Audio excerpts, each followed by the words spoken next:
السلام علیکم ورحمۃ اللہ وبرکاتہ۔ الحمد للہ رب العالمین والصلاة والسلام علی اشرف الانبیاء وسید المرسلین نبینا محمد وعلی آلہ وصحبہ اجمعین ومن تبعہم بإحسان الی یوم الدین۔ اعوذ باللہ السمیع العلیم من الشیطان الرجیم من ہمزہ ونفخہ ونفثہ۔ بسم اللہ الرحمن الرحیم۔ الطلاق مرتان فإمساک بمعروف او تسریح بإحسان۔ ہر طرح کی حمد و ثنا، تعریف و توصیف اللہ رب العزت کے لیے لائق اور زیبا ہے، جس نے قرآن پڑھنے اور پڑھانے کی، قرآن سمجھنے اور سمجھانے کی اس بابرکت مجلس میں ہم کو جمع کیا ہے۔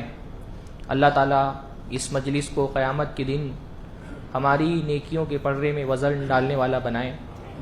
اللہ تعالیٰ قرآن کا علم حاصل کرنے کی اور اس علم کے ذریعے سے اپنے کردار کو، اپنے اخلاق کو سنوارنے کی اللہ تعالیٰ توفیق نصیب فرمائے۔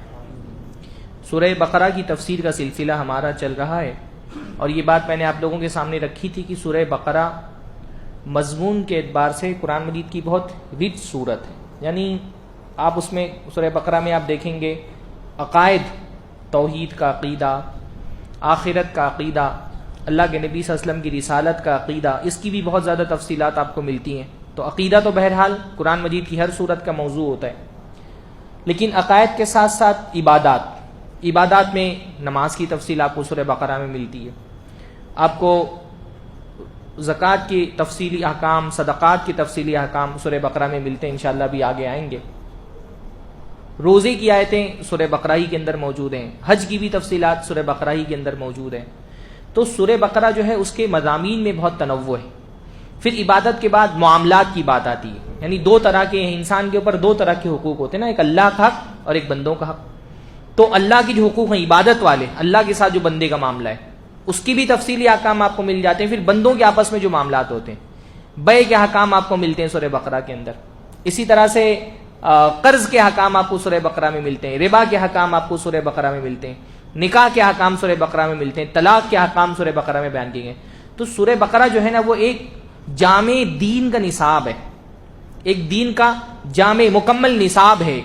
اس کو اگر سورہ بقرہ آپ اچھے سے کسی عالم کی تفسیر اگر سورہ بقرہ کی سن لیں تو جو دین کی بیسک معلومات ایک مسلمان کو ہونی چاہیے وہ انشاءاللہ تعالیٰ سورہ بقرہ ہی میں کافی اس کو مل جائے گی۔ یہی وجہ کہ سورہ بقرہ کو پڑھنے کی بہت خصوصی فضیلتیں احادیث کے اندر آئی ہیں، ان کی تلاوت کی خصوصی فضیلتیں آئی ہیں، کیونکہ جو بیسک احکام جن کی ہم کو روزمرہ کی زندگی میں ضرورتیں ہوتی ہیں وہ بہت تفصیل سے سورہ بقرہ میں اللہ تعالیٰ نے بیان فرما دی۔ الحمدللہ میرا تقریباً 1 سال کا عرصہ ہو گیا سورہ بقرہ کا ایک تفسیر کا سلسلہ میرا چل رہا ہے منڈے کے دن۔ ویسے تو عام دنوں میں منڈے کو شام کو 9 سے 10:30 تک کی میری کلاس ہوتی ہے، البتہ اتوار کے دن جو ہے آن لائن کلاس ہی ہوتی ہے، وہ انشاءاللہ تعالیٰ اتوار کو دوپہر میں 3 بجے سے 4:30 بجے تک کی میری کلاس رہتی، جس میں سورہ بقرہ کی آیات بہت تفصیل سے الحمدللہ اس کے اندر جو مختلف مفسرین کی تفسیروں کا مطالعہ کر کے آپ لوگوں کے سامنے رکھتا ہوں۔ وہ آن لائن اگر آپ کو چاہیے تو اس کی لنک آپ کو انشاءاللہ تعالیٰ مل جائے گی۔ تو میں نے کل بتایا تھا کہ سورہ بقرہ کا جو دوسرا پارہ ہے اس کے آخر میں اللہ تعالیٰ نے طلاق کے احکام بیان کیے۔ تو ہمارے دین میں پہلی بات تو یہ سمجھنا چاہیے کہ طلاق بھی مشروع کی گئی ہے۔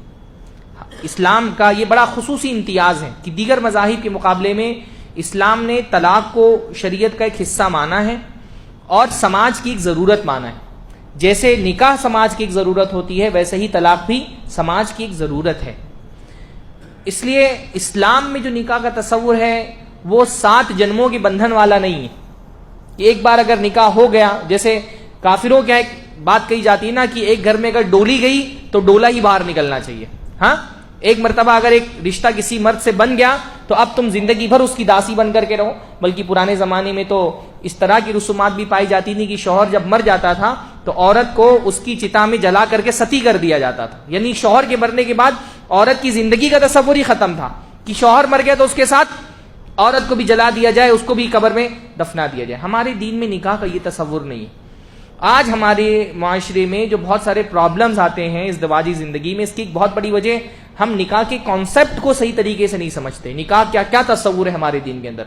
اسلام میں نکاح بڑی گہری چیز ہے. میاں بیوی کے تعلقات بہت گہرے ہیں. اللہ نے فرمایا ہن لباس لکم وانتم لباس لہن، کہ وہ تمہارے لباس ہیں. سورہ بقرہ میں ہے نا کہ وہ شوہر جو ہیں، بیویاں تمہاری لباس ہیں، تم بیویوں کے لباس ہو.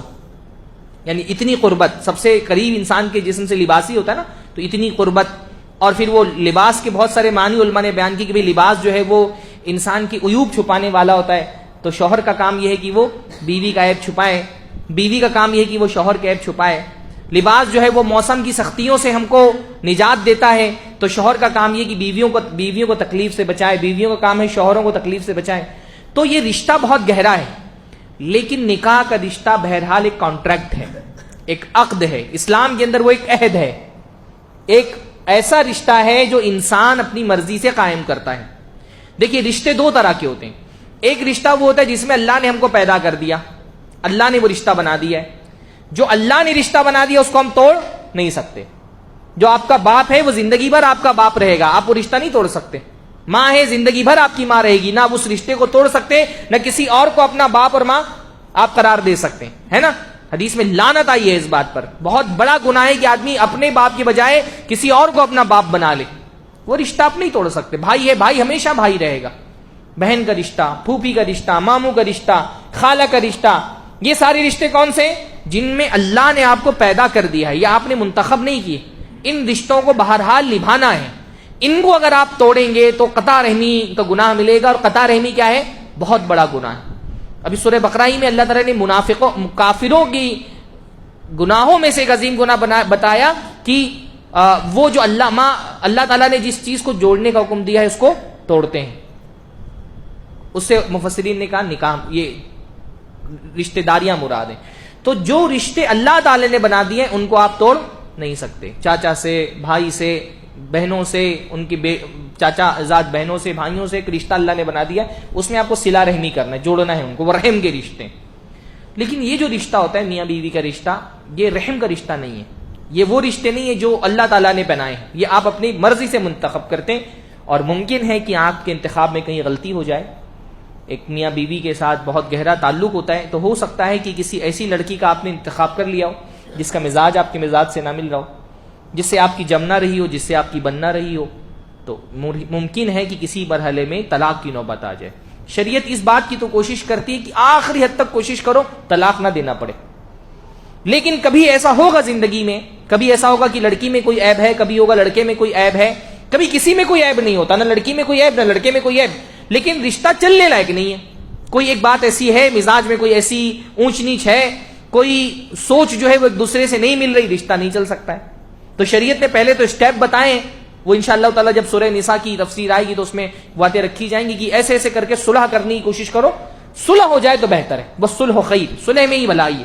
لیکن صلح نہیں ہو رہی ہے، صلح کی کوئی راستہ نہیں دکھائی دے رہا، تو شریعت نے طلاق کو مشروع کیا ہے. طلاق ہماری شریعت کے اندر حلال ہے. طلاق فی نفسی ہی کوئی بری چیز نہیں ہے. ایک ضعیف حدیث لوگوں میں مشہور ہے کہ حلال چیزوں میں اللہ کے ہاں سب سے ناپسندیدہ چیز طلاق ہے. یہ حدیث اللہ کے نبی سے ثابت نہیں ہے. طلاق ہمیشہ ناپسندیدہ نہیں ہوتی ہے، کبھی طلاق پسندیدہ ہوتی ہے. بھئی ایک عورت ہے، دیندار ہے، متقی ہے، پرہیزگار ہے، لے جا کر کے کسی شرابی سے، کسی جواری سے، کسی بے نمازی سے اس کا نکاح کرا دیا گیا ہے. اب اس کے دین پر نقصان پہنچ رہا ہے اس شوہر کے ساتھ رہنے سے، اس کے بچوں کی تربیت میں خامی ہو رہی ہے، تو اس کے لیے تو مستحب ہے، بلکہ بعض حالت میں واجب ہو جاتا ہے کہ وہ طلاق لے لے. ہمیشہ طلاق بری چیز نہیں ہوتی، یہ ذہن میں بٹھا لیں. ہمارے ذہن میں جو ایک بات ہو گئی ہے، یا اور اس کا ایک نقصان یہ ہوا کہ کوئی عورت اگر مطلقہ ہو جاتی ہے، سماج اس کو عیب کی نظر سے دیکھتا ہے. کسی کی بھی بہن، کسی کی بیٹی اس مرحلے میں پہنچ سکتی ہے کہ کوئی رشتہ تھا نہیں جمع، طلاق ہو گئی. اللہ تعالیٰ نے طلاق بھی رکھا ہے، اللہ نے خلا بھی رکھا ہے. دونوں کے حکام اللہ نے سورہ بقرہ میں بیان کیے. طلاق کیا ہے؟ اللہ تعالیٰ نے شوہر کو اجازت دی ہے، تم کو لڑکی نہیں پسند ہے، صلح وغیرہ کی کوشش کرو، اس کی اصلاح کی کوشش کرو. نئی بات سمجھ میں آ رہی ہے، ایک مرحلے میں شریعت نے اجازت دے دی ہے کہ آپ طلاق دے سکتے ہیں، آپ کے اختیار میں دیا ہے.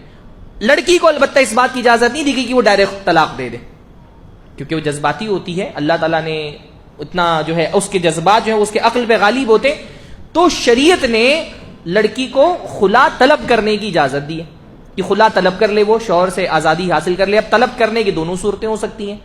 شوہر سے طلب کر لے، شوہر سے کہیں کہ اپنا تمہارا جو مہر ہے وہ لے لو اور ہم کو آزادی دے دو نکاح کے اس بندھن سے، تو وہ آزاد ہو جائے گی. ایک طریقہ یہ ہو سکتا ہے. اگر شوہر نہیں مان رہا ہے تو پھر جو اسلامی عدالت ہوگی، جو دارالقضاء ہوگا، وہاں جا کر کے وہ قاضی سے کہے گی کہ اس شوہر سے میری نہیں نبھنے والی، میں اس سے آزادی چاہتی ہوں. قاضی جو ہے وہ صلح وغیرہ کی کوشش کرے گا، نہیں ہوگا تو وہ بھی پھر نکاح کو ختم کر دے گا، فسخ کر دے گا. تو شریعت نے جو ہے نا اس رشتے کو توڑنے کی گنجائش رکھی.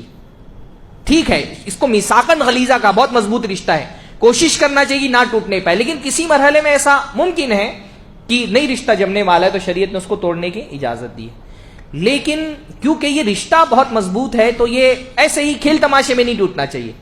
ایسے ہی جذبات میں آ گیا بندہ، بیوی نے تھوڑا سا کھانے میں نمک زیادہ کر دیا، لڑائی ہو گئی، بیوی نے کہا لا نہیں کھانا میرا تو طلاق دے دو مجھ کو، شوہر نے بولا جا طلاق. ہم لوگ اتنے سالوں سے، تقریباً 10-15 سالوں سے ہم میرج کاؤنسلنگ کا کام کر رہے ہیں. ہمارے معاشرے میں جو طلاق کی ریشیو ہے اتنی زیادہ، آپ کو کیا لگتا ہے کوئی بہت جھگڑا ہوتا ہوگا تو طلاق ہوتی ہوگی؟ بہت کوئی بڑا مسئلہ ہوگا؟ اکثر جو ہمارے یہاں طلاق کے مسائل آتے ہیں چھوٹی چھوٹی باتوں پہ. کیا ہے؟ لڑکا موبائل دیکھ رہا ہے، بیوی نے کہا بند کرو، لاؤ مجھے دو، شوہر نے کہا نہیں دوں گا، لڑکی نے کہا دے دو طلاق. شہروں میں ہمارے عام طور پہ، دیہاتوں میں پہلے یہ ہوتا تھا نا کہ عورتیں طلاق تصور کر کے کانپ جاتی تھیں. شہروں میں عورتیں ذرا زیادہ سا آزاد ہیں تو زیادہ معاملات یہ آتے ہیں کہ لڑکی بولتی ہے دے دو طلاق، لڑکی کو لگتا ہے کہ میں بولوں گی شوہر نہیں دینے والا ہے، بس وہ بول دیتا ہے جا دیا طلاق. تو یہ جذبات میں آ کر کے کوئی فیصلے کرنے والی چیز نہیں ہے کہ جذبات میں آ گئے، کوئی غصہ ہو گیا چھوٹا موٹا اور طلاق دے دی. اس کا ایک پروسیجر ہے، بہت ایک کوئی بڑا مسئلہ کھڑا ہو رہا ہے نشوز کا قرآن مجید نے کہ عورت حاوی ہوتی جا رہی ہے، اب نہیں کوئی مسئلہ دکھائی دے رہا ہے راستہ، تو شریعت نے پھر ایک طلاق کی اجازت دی ہے. لیکن اس کے پیرامیٹرز ہیں، اس کے ضوابط ہیں، اس کے قواعد اور قوانین ہیں. اولاً طلاق جو ہے اس کا ایک وقت ہے کہ کس وقت میں طلاق دینی. ایسے ہی طلاق نہیں دے دینی جب مرضی میں آئے طلاق دے دی. اللہ کے نبی صلی اللہ علیہ وسلم نے حدیث میں بتایا، قرآن میں اللہ نے فرمایا عورتوں کو ان کے وقت پہ طلاق دو. اللہ کے نبی نے حدیث میں بتایا وقت کون سا ہے طلاق دینے کا. اولاً عورت جب ناپاک ہوتی، پیریڈز میں جب ہوتی ہے، مینسز جو اس کے آتے ہیں حیض کے، اس حالت میں عورت کو طلاق نہیں دے سکتے، منع ہے حدیث کے اندر. ہاں، اور صحیح قول کے مطابق علماء کے اگر حیض کی حالت میں طلاق دے دی تو طلاق انشاءاللہ واقع نہیں ہوگی، کیونکہ وہ طلاق بدعی ہے، بدعی طلاق ہے. اور بدعی طلاق صحیح قول کے مطابق علماء کے واقع، جب میں صحیح قول کہتا ہوں مطلب اس میں اختلاف ہے. صحیح قول انشاءاللہ تعالیٰ یہ ہے کہ حیض کی حالت میں اگر طلاق دے دی تو طلاق واقع نہیں ہوگی.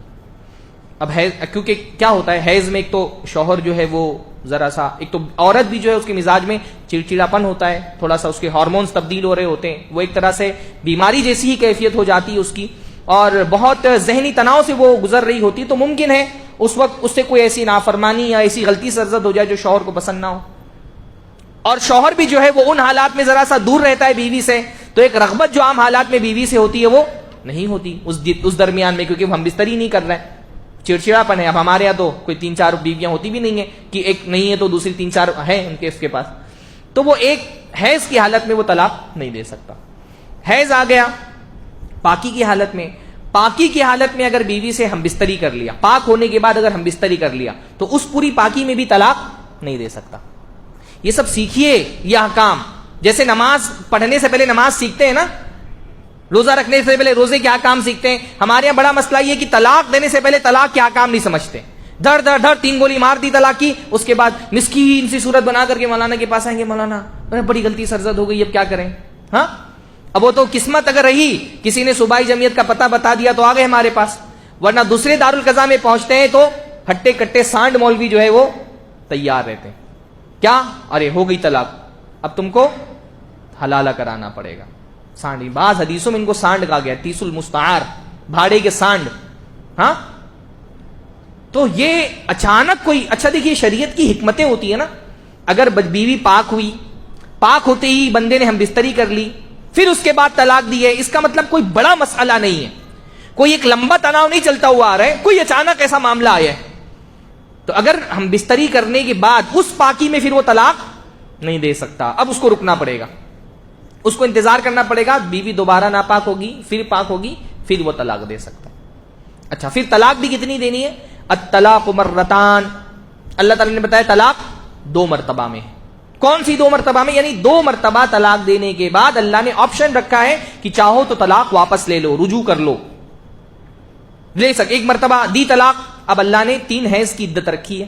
ایک بار طلاق دے دی, پہلا حیض آئے گا, دوسرا حیض آئے گا, تیسرا حیض آئے گا. تیسرا حیض ختم ہونے سے پہلے اگر تم نے واپس لے لیا بیوی کو اپنی نکاح میں, کہا کہ میں تم کو واپس اپنا طلاق رجوع کرتا ہوں, نکاح میں تو آپ کی ہوتی ہے, آپ نکاح میں رجوع کرتا ہوں تو دوبارہ وہ آپ کی بالکل جیسے پہلی بیوی تھی ویسے ہو جائے گی. لیکن ایک جو 2 چانس اللہ نے رکھے تھے, ایک چانس آپ کے ہاتھ سے چلا گیا. پھر اس کے بعد پھر کبھی تناؤ ہوا, کبھی زندگی میں کبھی, اور پھر آپ نے ایک طلاق دے دی, وہ جو درست طلاق ہوتی ہے, پھر وہ 3 حیض کی عدت ہے. اس درمیان میں اگر آپ نے رجوع کر لیا, واپس لے لیا طلاق, تو واپس مانا جائے گا. یہ شریعت کے احکام ہے, شریعت کی حکمتوں کے تحت یہ احکام ہے. ہاں, یہ کوئی کھیل تماشا نہیں ہے کہ کیسے بھی طلاق دے دو طلاق ہو جائے گی. پھر اگر 2 مرتبہ طلاق دے دیا تو 2 چانس جو تھے وہ آپ کے ختم. اللہ کے نبی سے پہلے زمانہ جاہلیت میں لوگ دھڑا دھڑ طلاق دیتے, رجوع کرتے, طلاق دیتے, رجوع کرتے. عورت کی زندگی اجیرن بنی ہوئی تھی, اس کو کوئی پتہ ہی نہیں تھا کب شوہر طلاق دے دے, کب رجوع کر لے. تو شریعت نے پابندی لگا دی کہ کھلواڑ نہیں ہے یہ, 2 مرتبہ ہی طلاق دے سکتے ہو, اس کے بعد رجوع کر سکتے ہو. تیسری طلاق اگر آپ نے دے دی, پھر آپ کے ہاتھ سے معاملہ گیا, اب آپ رجوع نہیں کر سکتے, نہ نکاح کر سکتے, نہ رجوع کر سکتے. آپ کے اختیار میں اب کچھ نہیں رہ گیا. ہاں, اتفاق ایسا ہو کہ اس کے بعد بیوی نے کہیں اور شادی کر لی, اور پھر جس سے شادی کی تھی اس نے ہم بستری بھی کر لی, اب اس کو بھی نہیں جمی. پہلے سے پلاننگ نہیں ہونی چاہیے کہ طلاق دینے کے لیے شادی کر رہا ہوں. طلاق دینے کے لیے جو شادی کی جاتی ہے وہ تو متاع ہے, شریعت میں متاع حرام ہے, وہ نکاح ہی نہیں ہے.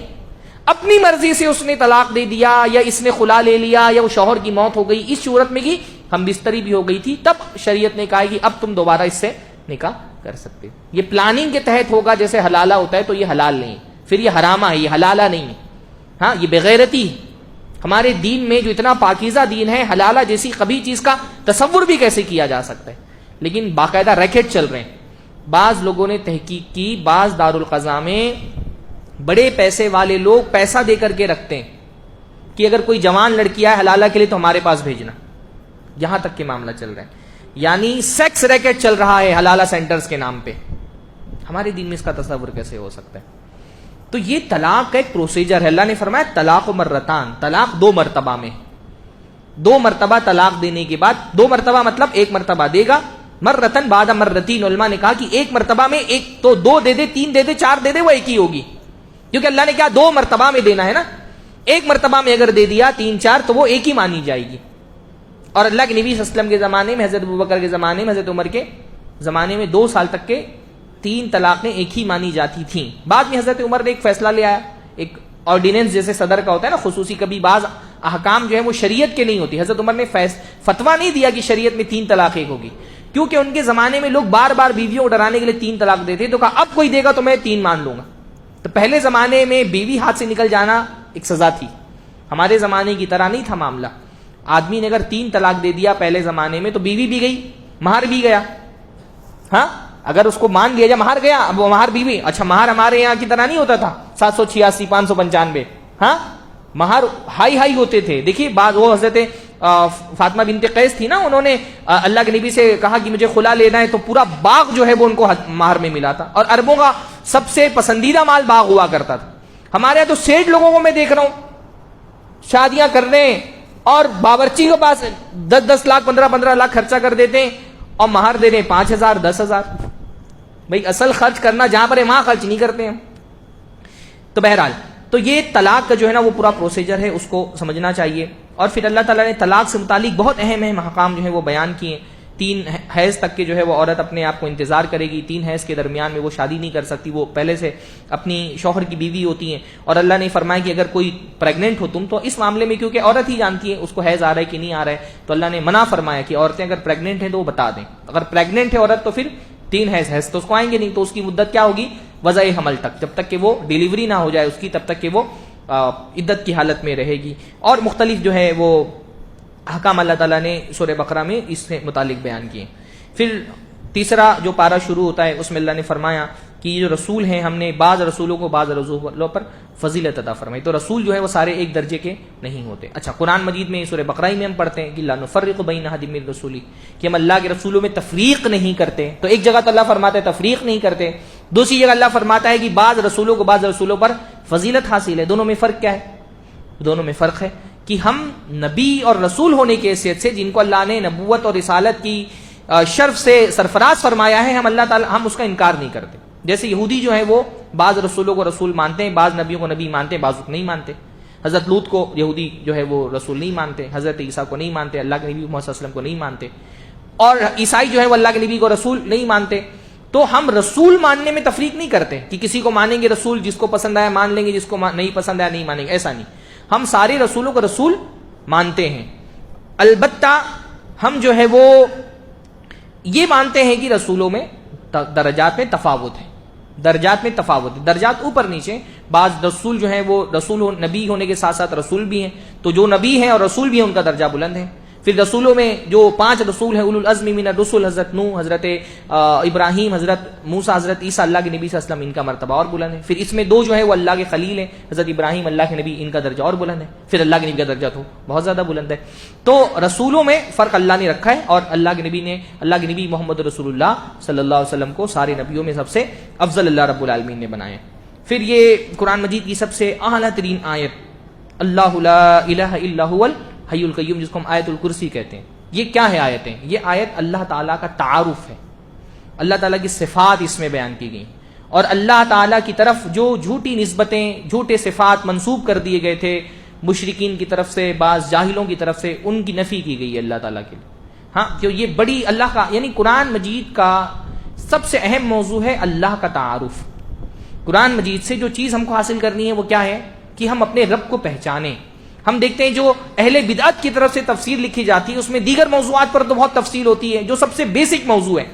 یعنی آپ دیکھیں نا، اللہ تعالیٰ کی صفات کی اہمیت یہ ہے کہ اکثر آپ دیکھتے ہیں آیتوں کے اختتام پہ اللہ تعالیٰ کی کسی صفت کا ذکر ہوتا ہے نا، چاہے اس آیت کا تعلق عقیدے سے ہو، چاہے عبادت سے ہو، چاہے معاملات سے ہو. تو اصل چیز ہم کو کیا حاصل کرنی قرآن سے؟ اللہ کی صفتیں، اپنے رب کو جاننا.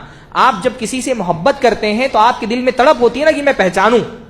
تو سب سے زیادہ محبت کیونکہ اللہ سے ہے، تو اللہ کو پہچاننے کی تڑپ ہے. اور اللہ کو پہچاننے کا 2 ہی ذریعہ ہے، یا تو اللہ کی کتاب کے ذریعے سے اللہ کا تعارف ہوگا، یا تو اللہ کے نبی محمد رسول اللہ صلی اللہ علیہ وسلم کی حدیثوں کے ذریعے سے تعارف ہوگا. تو قرآن مجید اللہ کے تعارف کا بہت بڑا ذریعہ ہے. اس لیے قرآن مجید میں جب آیات آئیں جن میں اللہ کی صفات کا ذکر ہو تو ان پر خصوصی توجہ دینی چاہیے. ہاں، اور یہ آیت الکرسی جو ہے وہ تو اللہ کی صفات ہے، اللہ لا الہ الا ہو، اللہ تعالیٰ اس کے علاوہ کوئی معبود نہیں ہے. سب سے اعلیٰ ترین اللہ کی صفت یہ ہے نا، اللہ اکیلا معبود ہے، اس کے علاوہ کوئی عبادت کے لائق نہیں ہے. وہ حی ہے، قیوم ہے، اس کو نیند نہیں آتی، اس کو اونگ نہیں آتی، اس کو نیند نہیں آتی. زمین و آسمان میں جو کچھ ہے وہ اسی کا ہے. اور کون ہے جو اس کے پاس سفارش کرے مگر یہ کہ اس کی اجازت. یہ جو مشرکین کا ایک نظریہ یہ ہو گیا تھا نا، ہمارے زمانے میں بھی بعض مسلمانوں کا ایک نظریہ ہو گیا ہے کہ بھئی فلاں بابا ہیں، ان کا دامن پکڑ کے مچل جائیں گے. ایسا ہوتا ہے کہ وہ ہم کو نجات دلا دیں گے، ان کی اللہ کے یہاں بہت چلتی ہے، وہ اگر بول دیں تو اللہ تعالیٰ منع نہیں کر پائے گا. جو جاہلی مذاہب ہیں اور جو جاہلی مسلک ہیں انہوں نے کیا کیا ہے، اپنی عوام کو دین سے دور رکھنے کے لیے کہہ رہے بھئی تم جو دنیا میں کرنا ہے کرو، بس فلاں بابا کا دامن تھام لو، فلاں بزرگ سے عقیدت رکھ لو، فلاں پیر کے ہاتھ پہ بیعت ہو جاؤ، پھر جو مرضی میں آئے کرو، وہ تم کو نجات دلا دیں گے قیامت کے دن. ہاں، بعض صوفیوں کے بارے میں لکھا ان کے معتقدین نے کہ وہ جو ہے اللہ تعالیٰ کے یہاں ناراض ہو جائیں گے جب تک میرے مریدوں کو جنت میں نہ داخل کیا جائے، جب تک کہ میں جنت میں نہیں جاؤں گا. ایسے ضد کر کے اللہ سے کوئی منوا لیں گے. قرآن مجید میں اس طرح کی شفاعت کی بہت نفی کی گئی ہے. اللہ کیا اس طرح کی سفارش نہیں چلے گی کہ کوئی ضد کر کے اللہ کیا کسی کو جنت میں داخل کرا دے. ہاں، اللہ کی سفارش کیا ہوگی کہ اللہ تعالیٰ ایک بندے کی مغفرت کرنا چاہتا ہے، جنت میں اس کے درجات بلند کرنا چاہتا ہے، اس کو جہنم سے بچانا چاہتا ہے. اللہ تعالیٰ چاہتا ہے کہ یہ کرے، لیکن اب وہ اللہ تعالیٰ کسی بندے کو اجازت دے دے گا اپنے بندوں میں سے، کبھی نبی ہوگا، کبھی امتیوں میں سے بھی بعض لوگوں کو سفارش کا حق ملے گا، تو وہ بندے جو ہے اس کے حق میں سفارش کر دیں گے اور اللہ کی اجازت سے سفارش کریں گے، اس کے حق میں سفارش کریں گے جس کو اللہ نے اجازت دی. اور اللہ بھی چاہتا ہوگا کہ اس کو بخش دیا جائے تو اللہ ان کی سفارش قبول کر کے ان کو بخش دے گا. لیکن یہ سارا اللہ کے اختیار میں معاملہ ہے. ہاں، یہ سارا معاملہ اللہ کے اختیار میں. تقویۃ الایمان ایک بڑی پیاری کتاب ہے مولانا شاہ اسماعیل کی، دہلوی رحمہ اللہ کی. اس میں انہوں نے بڑا خوبصورت ایک سفارش کا جو صحیح عقیدہ ہے وہ بیان کیا. کبھی آپ کو موقع ملے تو آپ پڑھیے. وہ ہمارے یہاں ایک بڑا مسئلہ ہے نا کہ عقیدے کی باب میں جو کتابیں ہندوستان کے علماء نے لکھی ہم عام طور پہ اس کو نہیں پڑھتے. ٹھیک ہے عرب کے علماء کا بھی ایک بڑا مقام ہے، ظاہر سی بات ہے وہ تو بہت بڑا ہے، ایک انقلاب جو نجد کے علماء کی طرف سے آیا عقیدے کا اور شرک کے مخالفت میں انہوں نے جو کام کیا وہ اپنی جگہ بڑا ہے، لیکن ہندوستان کے خاص پس منظر میں جو ہندوستان کے علماء نے کتابیں لکھی نا بڑی مفید ہوتی ہیں۔ تقویت الایمان سے اہل بدعت جتنی نفرت کرتے ہیں، آپ سوچ لیجیے ان کا کام کتنا بڑا ہوگا۔ کوئی آپ کو جو ہے وہ مشرک قبر پرست نہیں ملے گا جو تقویت الایمان سے بغض نہ رکھتا ہو، تو پڑھیے کبھی، تو اس میں بڑا خوبصورت انہوں نے سفارش کا، شفاعت کا جو صحیح تصور ہے، جو غلط تصور ہے، اس کو بڑا پیارے انداز میں علامہ شاہ اسماعیل دہلوی رحمہ اللہ نے بیان فرمایا ہے۔ تو اللہ تعالیٰ جانتا ہے جو کچھ بندوں کے آگے ہیں پیچھے ہیں، پورا علم اللہ تعالیٰ کو ہے، اور اس کی کرسی زمین و آسمان سے بڑی ہے، اور اس کا ان کی حفاظت کو اللہ تعالیٰ تھکتا نہیں ہے، اللہ تعالیٰ کو کوئی تھکان نہیں ہوتی، اور اللہ علی ہے اور عظیم ہے۔ پھر اللہ تعالیٰ نے جو ہے یہ بتایا کہ ہمارے دین میں کوئی زبردستی نہیں، لا اکراہ فی الدین، دین کے اندر کوئی زور زبردستی نہیں ہے۔ اللہ تعالیٰ نے ہدایت و گمراہی کو واضح کر دیا ہے، تو اب جس کو ہدایت قبول کرنا ہے ہدایت قبول کرے، جس کو ہدایت نہیں قبول کرنا وہ ہدایت نہ قبول کرے۔ دنیا میں کافر پر مجبور اس کو نہیں کیا جائے گا کہ تم اسلام قبول کرو، حتیٰ کہ اسلامی حکومت آ جائے، خلافت بھی قائم ہو جائے، اس میں بھی ایک کافر اگر مسلمانوں کی جو ایک ظاہر سی بات ہے، ایک تو ریاست کا لا ہوتا ہے، کانسٹیٹیوشن ہوتا ہے، اس کانسٹیٹیوشن کو تسلیم کر کے اگر وہ ذمہ بن کر کے امان کے ساتھ رہنا چاہے تو مسلمان اس کو امان دیں گے، اور مسلمانوں نے الحمدللہ امان دیا۔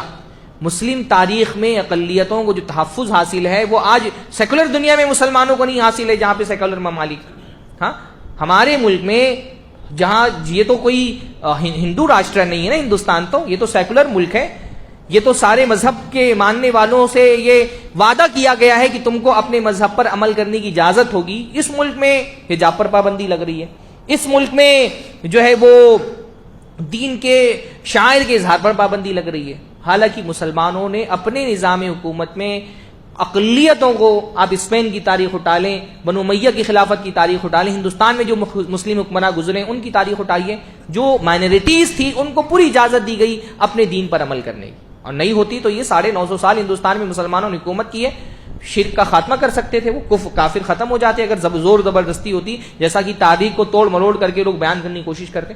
ہمارے دین میں زبردستی نہیں، کسی کو مجبور نہیں کیا جائے گا کہ تم مسلمان ہو، اور یہ قرآن مجید کا واضح حکم اس میں موجود ہے۔ اس کے بعد اللہ تعالیٰ نے 3 اہم واقعات بیان فرمائے۔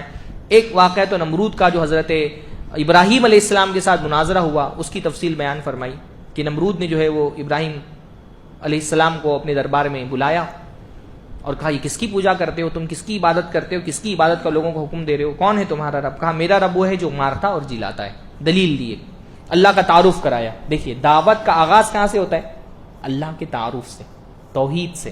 ہمارے یہاں بہت سارے لوگ دعوت کے نام پہ اٹھتے ہیں، کچھ بھی دعوت دے رہے ہیں، ان کے یہاں بس دعوت جو ہے وہ وضو سکھا رہے ہیں، غسل سکھا رہے ہیں۔ دعوت کا آغاز کس سے ہونا چاہیے؟ توحید سے، اللہ کا تعارف کرا کے دعوت کا آغاز ہونا چاہیے۔ اس لیے میں نے کہا کہ اللہ کے صفات کو بتانا، اللہ کی کوالٹیز بتانا، یہ اصل چیز ہے۔ تو اب وہ ایک آسان سی دلیل تھی، نمرود اگر سمجھنا چاہتا تو سمجھ جاتا، لیکن اڑ گیا وہ۔ اس نے کہا میں بھی مارتا جلاتا ہوں، 2 قیدیوں کو بلایا، ایک کو مار دے، ایک کو جلا دیا، کہا میں بھی تو مارتا جلاتا ہوں، دیکھو موت زندگی میرے ہاتھ میں بھی ہے۔ پہلی جو دلیل تھی نا وہ کون سی تھی؟ دعوت والی، وہ سمجھ میں اس کے آئی لیکن اڑ گیا۔ تو پہلے ایک آسان چیز سمجھا رہے تھے حضرت ابراہیم، نہیں مانا وہ۔ اب مناظرے والی دلیل، حضرت ابراہیم علیہ السلام کی شخصیت کے جو بڑے خوبصورت پہلو ہیں، اس میں سے ایک پہلو یہ ہے کہ وہ بڑے زبردست مناظر تھے۔ ہاں، منہ بند کرنے پر سامنے والے کے بہت قادر تھے۔ کیسے حافظ جی واحد؟ ہاں، اللہ تعالیٰ نے حضرت ابراہیم علیہ السلام کو حجہ، ایسے کچھ ہے نا الفاظ، کہ اللہ تعالیٰ نے حجت کی طاقت، دلیل کی طاقت دی تھی، بحث و مناظرے کی۔ تو جب اب ہم میں سے کوئی آدمی ہوتا تو ضد کرتا اسی دلیل پر، ایک دلیل نہیں سمجھ میں آئی، طریقہ کیا ہے؟ آگے بڑھ جاؤ، دوسری دلیل دو، اس پہ مت اڑ جاؤ، سامنے والا نہیں سمجھ رہے، آگے بڑھو۔ اب دوسری دلیل کیا دی؟ ٹھیک ہے میرا رب وہ ہے جو سورج مشرق سے نکالتا ہے، اگر تم بھی رب ہو تو تم مشرق سے سورج نکال کر کے دکھاؤ، ہے نا، تم مغرب سے سورج نکال کر کے دکھاؤ۔ اب یہ مبہوت رہ گیا کافر، اس کے پاس کیا کرے گا یہ؟ ہاں، یہ تو کوئی جواب نہیں دے سکتا تھا۔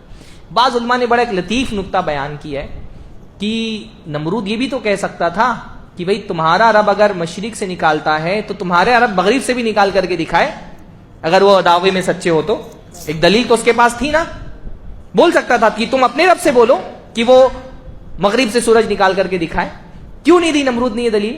کیونکہ نمرود کو پتا تھا کہ ابراہیم کا رب سچا رب ہے، اگر میں نے یہ مطالبہ کیا کہیں صحیح میں سورج مغرب سے نکال کے نہ دکھا دے اور جو میری قوم ہے پھر مجھ سے پھر جائے, سب ابراہیم پر ایمان لے کر کے آ جائیں, تو اس کو پتا تھا میں تو جھوٹا رب ہوں, میں تو لوگوں کو دھوکہ دے رہا ہوں, اور ابراہیم جس رب کی طرف بلا رہے ہیں وہ تو سچا رب ہے, واقعتاً وہی رب ہے جو مشرق سے سورج نکالتا ہے. تو کہیں اگر میں نے مطالبہ کر دیا اور صحیح میں نکل گیا سورج تو پھر تو میری قوم پوری میرے ہاتھ سے نکل جائے گی. بھائی جیسے اصحاب اخدود کے واقعے میں, ہاں, جیسے حضرت موسیٰ علیہ السلام کا جو مناظرہ ہوا تھا جادوگروں سے, تو ایسا نہ ہو کہ کہیں میرے مطالبے پر نکل ہی جائے سورج اور پتہ چلا کہ میری قوم میرے ہاتھ سے نکل جائے.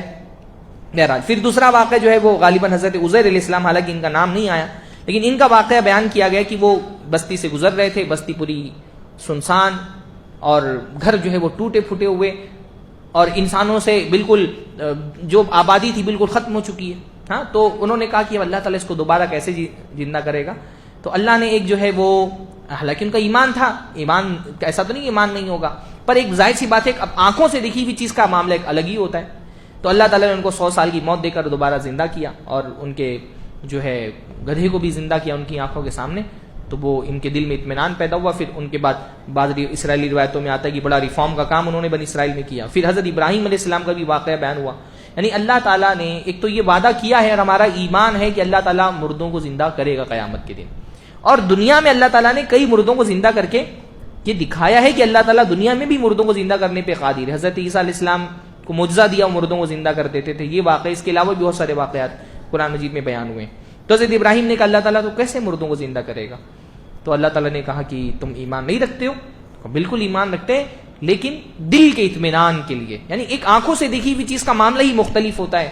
تو اللہ تعالیٰ نے کہا 4 پرندے لو اور ان کو پہچان لو اچھے سے, اور اس کے بعد ان کو ذبح کر کے ان کو الگ الگ پہاڑوں پہ لے جا کے رکھ دو اور پکارو تو تمہاری پکار پہ وہ سب کیا ہو جائیں گے, تمہارے سامنے زندہ ہو کر کے آ جائیں گے. اس کے بعد اللہ تعالیٰ نے پھر بڑی تفصیلی آیات جو ہیں وہ نازل ہوئی ہیں متعلق صدقات کے متعلق. اچھا دیکھیے, انسان کے پاس جو ایکسٹرا مال ہوتا ہے, ایکسٹرا مال کا کیا کر سکتا ہے وہ؟ ایک تو آپ کی ضرورت ہے, اس پہ آپ کو اپنے بچوں پہ خرچ کرنا ہے. ایکسٹرا مال یا تو صدقہ کر دے, صدقہ نہیں کر سکتا ہے تو قرضہ دے دے, قرضہ نہیں دے سکتا ہے تو کاروبار میں لگا دے. ہاں, یہ سارے جو ایکسٹرا مال کی جائز صورتیں ہیں ان کا بھی بہت تفصیل سے ذکر سورہ بقرہ میں آیا. اور ایک ناجائز صورت کیا ہوتی ہے؟ قرضہ دے کر کے سود پر قرضہ دے دے. یہ نگیٹو صورت ہے, حرام صورت ہے. یہ سارے مال کے احکام ایک ساتھ سورہ بقرہ میں آپ کو صدقے کا بھی احکام ملیں گے, بے کے احکام ملیں گے, قرض کے احکام ملیں گے, ربا کے احکام ملیں گے. صدقے سے شروعات کی اور اللہ تعالیٰ نے یہ بتایا کہ جو تم بھی اللہ کے راستے میں خرچہ کرتے ہو, سب سے پہلی بات تو یہ فرمائی کہ جو خرچ کرتے ہو, خرچ کر کے جس پر خرچ کیا اس کو تکلیف مت دو, احسان مت جتاؤ. خاص طور پہ جو آپ صدقہ دیتے ہیں, یہ مال آپ دے نہیں رہے, یہ مال آپ سیف کر رہے ہیں, یہ ڈپازٹ کر رہے ہیں آپ. جو بھی مال آپ اللہ کے راستے میں دیں, چاہے وہ فرض زکوٰۃ ہو چاہے صدقہ ہو نفلی, یہ سمجھ لیں کہ یہ مال آپ کے ہاتھ سے جا نہیں رہا, یہ سیف ہو رہا ہے, آپ کے آخرت کے اکاؤنٹ میں آپ نے ڈپازٹ کر لیا. وہ بعض روایتوں میں آتا ہے نا کہ حضرت اللہ کے نبی صلی اللہ علیہ وسلم کے یہاں پر کوئی جو ہے وہ گوشت آیا جانور کا تقسیم ہونے کے لیے, تو اللہ کے نبی نے غالباً حضرت عائشہ نے سب جو ہے وہ بانٹ دیا, پائے یا کچھ ایسے کھر یا پائے ایسے کچھ بچے تھے. تب اللہ کے نبی شام کو آئے تو پوچھا حضرت عائشہ سے کیا بچا ہے, تو کہا بس وہ پائے بچے ہیں یا کھر, مجھے یاد نہیں آ رہا کہ کوئی ایک عضو بتایا کہ اتنا بچا ہے. کہا عائشہ یہی تو نہیں بچا, باقی تو سب بچ گیا, جو دے دیا اللہ کے راستے میں وہ بچ گیا. صرف بچا ہی نہیں ہے بلکہ اللہ تعالیٰ اس کو بڑھا رہا ہے. حدیث کے اندر آتا ہے کہ بندہ ایک کھجور بھی اللہ کے راستے میں صدقہ کرتا ہے تو اللہ اس کو دائیں ہاتھ سے قبول کرتا ہے اور اس کو پالتا ہے جیسے تم کسی گھوڑے کے بچے کو پالتے ہو, یہاں تک کہ ایک کھجور جو ہے وہ پہاڑ کے برابر بن جائے گا اعمال میں. اللہ ہم سب کی صدقات کو قبول کرے. صدقہ بہت پیاری عبادت ہے, بہت عظیم عبادت ہے, یعنی اتنا ثواب اس کا ہے, اس کو ضائع مت کرو. بہت سارے صدقات ضائع ہو جاتے ہیں. کیسے؟ ایذا دے کر کے, جس کو دیا بار بار ستا رہے ہیں, تکلیف دے رہے ہیں, سنا رہے ہیں اس کو, اب سامنے والا احسان کے تلے دبا ہوا ہے تو کچھ بول نہیں پا رہا. جس کو اس لیے احترام کریے, کوئی آپ کا لے رہا ہے صدقہ نا, آپ احترام کریے اس کا. غالباً ابن مسعود کے بارے میں, ابن عباس کے بارے میں آتا ہے کہ ان کے پاس جب کوئی سائل آتا تو وہ کہتے مرحبا, ہمارا مال لے جا کر کے اللہ تعالیٰ کے جمع کرنے والے, یہ جو آپ سے صدقہ وصول کر رہے ہیں یہ آپ کا مال لے جا کے اللہ کے جمع کر رہے ہیں، سروس فراہم کر رہے ہیں آپ کو. احترام کریے ان کا. خاص طور پہ رمضان کے اس مہینے میں بہت سارے مدارس سے سفراء آتے ہیں. واللہ ہم پہچانتے نہیں ہمارے قوم میں علماء کی کیا عزت ہے. لے دے کے خطیبوں کی ڈیمانڈ ہے، خطیبوں کو لوگ پہچانتے ہیں، ہاں مقررین کو پہچانتے ہیں. بھائی یہ داڑھی ٹوپی میں جو مدرسوں کے سفیر آتے ہیں بڑے قابل احترام ہیں. ان کی وجہ سے آج دین زندہ ہے. ہم یہاں بیٹھ کر کے چار باتیں آپ کے سامنے بول رہے تھے، ہماری کیا حیثیت ہے؟ ان اساتذہ کی مرہون منت ہے. انہوں نے اپنی زندگیاں لگا کر کے محنت کر کے ایک ایک روپیہ آپ سے وصول کر کے مدرسوں تک پہنچایا. ہم نے تعلیم حاصل کی تو چار باتیں آپ کے سامنے بولے لائق ہو گئے. ان کا احترام کریے. یہ ہیرو ہیں ہماری قوم کے. ان کا کام چندہ کرنا نہیں تھا، آپ کا کام تھا کہ آپ پہنچاتے، مدرسے قائم کرتے. ہم نے اپنی ذمہ داری ادا نہیں کی. وہ مولوی بیچارے ان کو کیا آتا ہے مال کا حساب کتاب؟ وہ تو بیچارے قرآن سنت پڑھنے والے، قال اللہ قال رسول پڑھنے والے، مجبوری میں سسٹم ایسا بن گیا ان کو آنا پڑتا ہے رمضان میں چندہ کرنے کے لیے. ان کا احترام کریے. بہت سارے لوگوں کو میں نے دیکھا بالکل ایسے جیسے بھکاریوں جیسا سلوک کرتے ہیں مدارس کے سفراء کے ساتھ. وہ بڑے بڑے علماء ہیں، ان کی عزت ہے. جو قوم اپنے اساتذہ کی عزت نہ کرے، وہ دینی تعلیم نہیں دنیاوی تعلیم دینے والے اساتذہ ہوتے تو بھی ان کا بڑا احترام کرنا چاہیے تھا. یہ تو دینی تعلیم دینے والے ہیں. ان کی محنتوں کے مرہون منت ہے کہ آج دین ہمارے مسجدوں میں زندہ ہے، ہمارے مصلے آباد ہیں، ہمارے ممبر آباد ہیں. ان کا احترام کریے. ہاں زبان سے برا لفظ مت بولیے، دھتکاریے مت. آپ کے پاس ممکن ہے جتنا جلدی ممکن ہو تعاون کریے ان کا. ممکن ہو تو ان کی رہائش کا انتظام کریے، ان کے افطار کا انتظام کریے. احترام کریے ان کا. ایذا مت دیجیے ان کو، نہ زبان سے ایذا دیجیے نہ اپنے کردار سے ایذا دیجیے. یہ بڑے میں دیکھتا ہوں نا ہمارے بعض اساتذہ جنہوں نے سالوں بخاری پڑھائی، مسلم پڑھائی، حدیثیں پڑھائی ہیں، تفسیر کے استاد ہیں، یہاں آتے ہیں ان کو کوئی پہچانتا نہیں، کوئی ان کی عزت نہیں. بس خطیب. ہماری قوم میں بس خطیب ایک ہی طبقہ ہے جس کی ذرا ڈیمانڈ ہے، جس کی ذرا عزت ہے، خطیب. ہاں باقی اور کتنے سارے بیچارے ہمارے علماء کتابوں کی مصنف بڑے بڑے، ان کو کوئی تعاون ہی نہیں حاصل ہے. وہ بیچارے مدرسے میں پڑھاتے ہوئے جو تھوڑا بہت اپنا وقت بچتا ہے اسی میں کوئی کتاب تصنیف کر لی، کوئی تحقیق کر لی. تو یہ سفراء کا احترام کریں، ان کو بھی ایذا نہ دیں. اور من اللہ تعالیٰ نے فرمایا احسان جتا کر کے، صدقہ دے کر کے بعض مرتبہ بندہ احسان جتا دیتا ہے، اتنی بڑی نیکی جو اس کو ملنے والی تھی وہ سب ختم ہو جاتی ہے. بہت اس لیے صدقہ اصل میں اچھا. پھر انہی آیتوں کے اندر اللہ تعالیٰ نے ایک جو ہے نا وہ خاص طبقے کا ذکر کیا ہے جن کو صدقات میں آپ کو خصوصی طور پہ یاد رکھنا ہے. فرمایا للفقراء الذین احصروا فی سبیل اللہ لا يستطيعون ضربا في الارض يحسبهم الجاهل اغنیاء من التعفف. کہ بعض ایسے بھی فقیر ہیں جو اللہ کے راستے میں روک دیے گئے. اصلاً اللہ کے راستے میں روکنے والے تو جو مجاہد تھے، جہاد کر رہے ہیں، دن رات لگے ہوئے اسی میں، رک گئے. اور ہمارے زمانے میں بہت سارے طلبہ علم نے اتنے مشغول ہیں کہ اب دنیا کی جو مشاغل ہیں کاروبار وہ نہیں کر سکتے. علماء ہیں تدریس میں لگے ہوئے ہیں. کتنی تنخواہ ہوتی ہے مدرسوں میں؟ 10,000 12,000. 10-12,000 ہمارے یہاں عام لوگوں کے بچوں میں نہیں پورا ہوتا ہے. ابھی رمضان میں شاپنگ کرنے نکلیں گے، 2 جوڑا خریدا، 2-3 جوڑا بچوں کا خریدو، 10,000 12,000 گئے جیب سے. ان کو 10-12,000 میں پورا مہینہ پیٹ پالنا ہوتا ہے اپنے بچوں کا. لیکن کیا ہے، لا يسألون الناس الحافا. چمٹ کر کے آپ سے مانگ نہیں سکتے، سفید پوش ہیں، آپ کے سامنے ہاتھ نہیں پھیلا سکتے.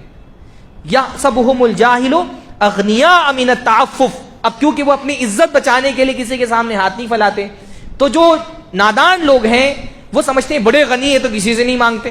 مولویوں کے بارے میں ہوتا نا ان کی کرچ تو ہمیشہ سیدھی رہتی ہے، کپڑا ہمیشہ صاف ستھرا، تو لوگ سوچتے ہیں بڑے پیسے والے.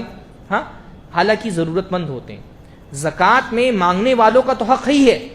زیادہ بڑا اہم حق ہمارے معاشرے میں ان کو نہیں مل رہا جو مانگ نہیں پاتے، ضرورت مند ہوتے ہیں، لوگ سمجھ نہیں پاتے ان کی ضرورتوں کو. ایسے لوگوں کو تلاش کر کے ان کو حق دیجیے. خاص طور پہ علماء، مساجد کے ائمہ، مؤذنین، مدرسے میں پڑھانے والے مدرسین.